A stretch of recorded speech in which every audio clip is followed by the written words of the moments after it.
Let's discuss a very important analytical concept related to equilibrium of charged particles. Equilibrium of basically three charged particles under electrostatic forces.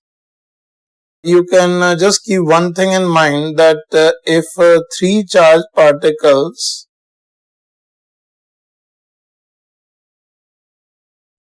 are in equilibrium only under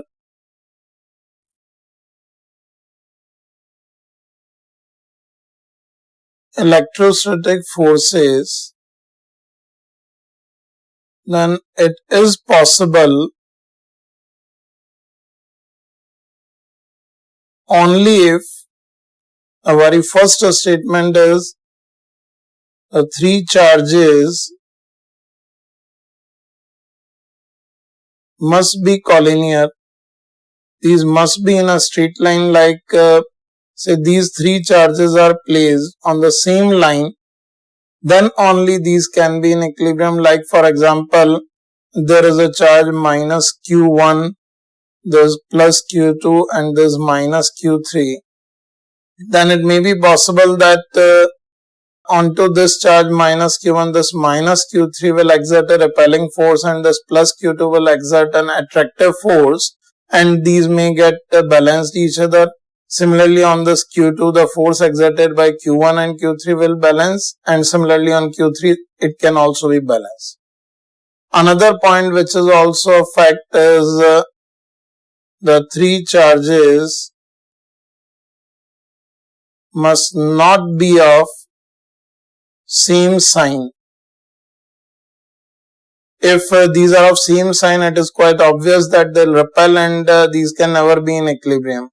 And even for point 1 we can write, if the three charges are non-collinear, then they'll form a triangle, and in this situation, say if there is minus Q1, there is plus Q2 and there is minus Q3, then it is quite obvious that this negative charge will repel it, positive will attract it, and these two forces can never be opposite and balanced.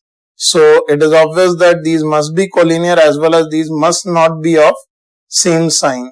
Another important point which is quite useful for these can also be written as the three charges must not be of same magnitude. Because if these are of same magnitude, then again practically it is not possible, because if these charges are of same magnitude, at different separations the forces can never get balanced. And another important fact about this equilibrium is the equilibrium will always be unstable in nature. That is, if it is